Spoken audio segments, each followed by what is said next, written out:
Hey guys, and welcome to another brand new video. In this video, we actually have some very nifty news when it comes to the PlayStation 5 Pro specs. Now, as you guys may or may not know, we've been kind of watching the PlayStation 5 Pro news pretty heavily. Like, just number one, I want to probably go get one myself. I think a lot of you folks might be at least intrigued on knowing, especially the PlayStation fans. And myself, like I said, maybe if it's a good deal, good price, good not $9,000 console, yeah, I might actually go look forward to either trading into my PlayStation 5 or as well just getting the brand new console. But right now, we actually now have another wave of leaks talking about the PlayStation 5 Pro specs, and as well, kind of just talk about like what's going to change, what we're kind of expecting, and everything else in between. So if you guys will stay back, relax, and enjoy, so we'll make sure you guys are subscribed with the notifications on. We also do have all the how links down below. Keep on mentioning we have a brand new promotion going on with Best Buy with all three of the links down below if you guys want to check out any of the deals. Hashtag ad, hashtag Best Buy partner, and all of that stuff, and of course the Twitter and Twitch room as well. Also, quick little side note, as you guys are subscribing or liking or commenting, we also are going to be at TwitchCon this upcoming weekend. So in case our videos are a little bit more on the weirder side, I might try to pre-upload a few videos, or as well, if you guys are going for whatever reason, some of you guys may not because you guys are more on the YouTube side, but if you guys are going there, let me know, send me a tweet, whatever. So let's go dive into the video itself. So first and foremost, we have the PlayStation 5 Pro specs leaked. Custom AMD Zen 2 CPU, RD NA3 GPU, and more. So we're going to talk about kind of the upgrades in this one. As you guys probably know, a lot of consoles are typically not needed, I would say, to have the Pro variants. When it comes to PlayStation 4, PlayStation 4 Pro, or even other various like mid-gen consoles, it's not necessarily a must-have, but it is a nice thing if you're, number one, an enthusiast, number two, like a really big console player, let's say like your PlayStation, or even say if we had the metaphor for the Switch or Xbox, if those are your main consoles, maybe worth upgrading, or as well, sometimes there are special and unique games that might be better for, say, the Pro.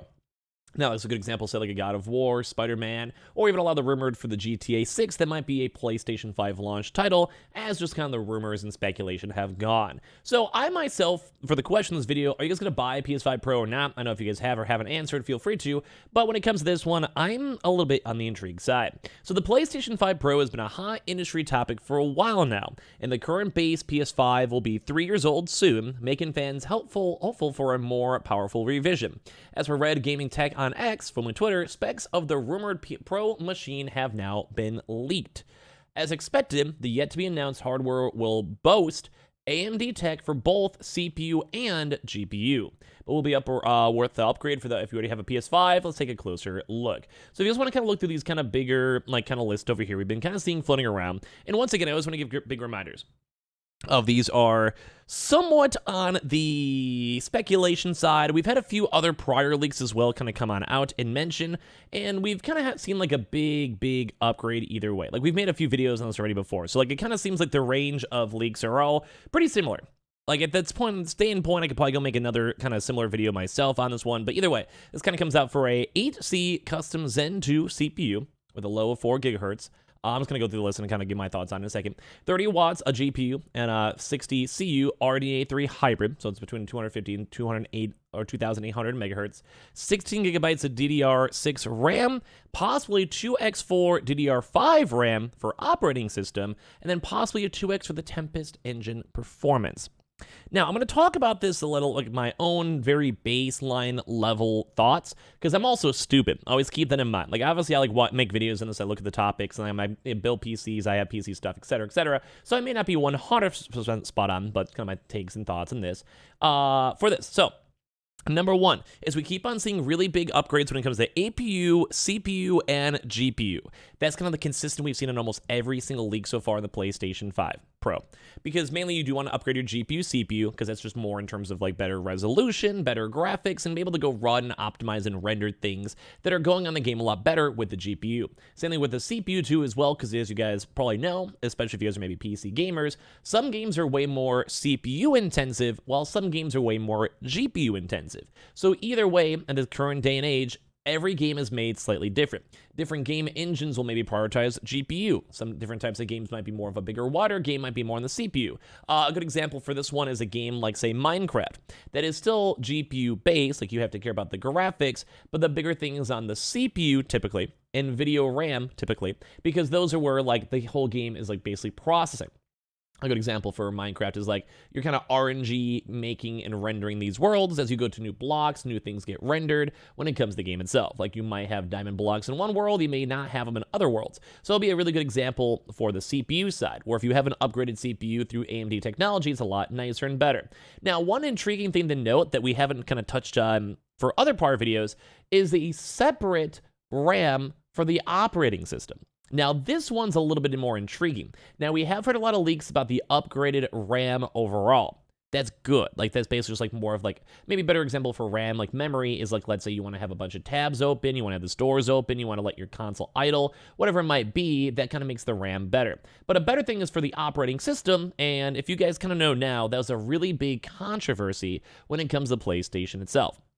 Maybe because it has a 1 terabyte, a little bit less, like 800 gigabyte SSD, which is good. We like that on the console itself, but a very large majority of that, like a few hundred gigabytes, are actually purely allocated for the console itself. So it's like the operating systems. When you boot up your PlayStation, you have the graphics. That's part of the memory. You go and try to go through the store, part of that, all that type of same like SSD memory.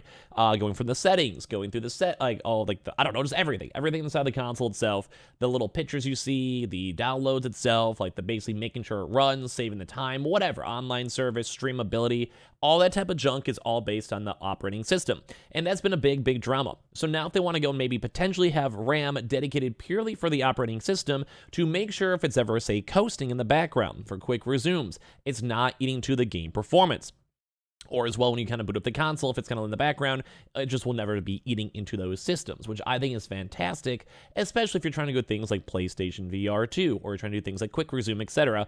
I think those are really big deals. So they're basically saying the code name for the new chipset's meant to be the Viola, and the PS5 Pro may feature the following specifications. So an 8-core custom AMD Zen 2 CPU at around 4 gigahertz. So this will be an improvement. So once again, for games like, say, like a Minecraft, or even games like, say, like a Fallout, maybe even Starfield. I know Starfield's not the PlayStation, but just kind of gives the rough example of games that are open world, that have a lot of rendering, and that have a lot of stuff being developed. That's more of a CPU base.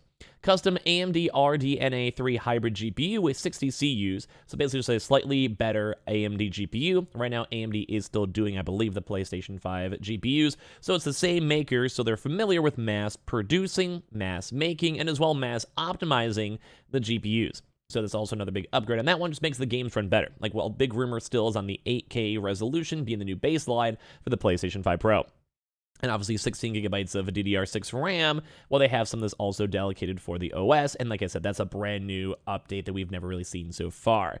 And that will overall just make the console run a lot nicer. So it suggested there were multiple designs on the SoC, including Zen 4 for the CPU, and assuming that is the case, Sony reverting to Zen 2 is sadly disappointing news. This architecture is the same as the current PS5 model. Interestingly though, however, RDNA 3 is for the GPUs, an upgrade from RDNA 2, more specifically a hybrid RDNA 3.5. So that's a good example for this one too as well, is that there is kind of an intermingle on this, because you always have to worry about the prices. If you guys kind of remember too as well, if you've just seen the brand new consoles right now for the new digital edition, this got bumped up to $450. So it's rough.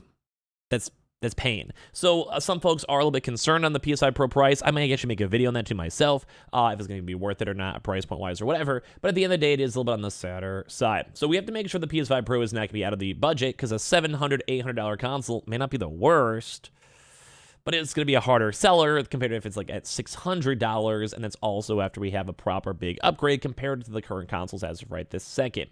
And as well, we are still seeing big GPU improvements. I do think in terms of pure frame rate and pure graphics to push 8K or have a 4K 60 as a consistent basis, I do think a slightly better GPU is needed. Video RAM is also very important, and I do believe all the other rumors and leaks we've seen are also tied into having the better GPU video RAM, which once again just means more encoding, more better stuff going on, etc. So I'm very excited for this. Like, I think this will have a potential for the console, and that's why we're also still worried about the price point, because we've been seeing stuff like the Nintendo Switch 2, or Pro, or whatever you guys want to go call it. And this has also been a rumor that's going to have a new price increase as well. Like, a lot of these different types of things are rumoring more of a $400 price point. A lot of folks are still assuming it's going to cost more than $100 more than the current model, so $400 or $450 or so, give or take. And that's what I think a lot of folks are somewhat unhappy about, because we don't want to pay too much money. But that's a topic for another video. If you guys want to subscribe to hear that one, feel free to. And always a quick reminder, make sure you guys are subscribed with the notifications on. We also do have the Howling going on down below. All three of the links to the Best Buy promotion for the Theragun promotion, so check those on out. Link down below if you guys would like. We have the Twitter and Twitch stream down below. We'll probably live up for maybe one more day before going to TwitchCon. And of course, subscribe if you guys are new.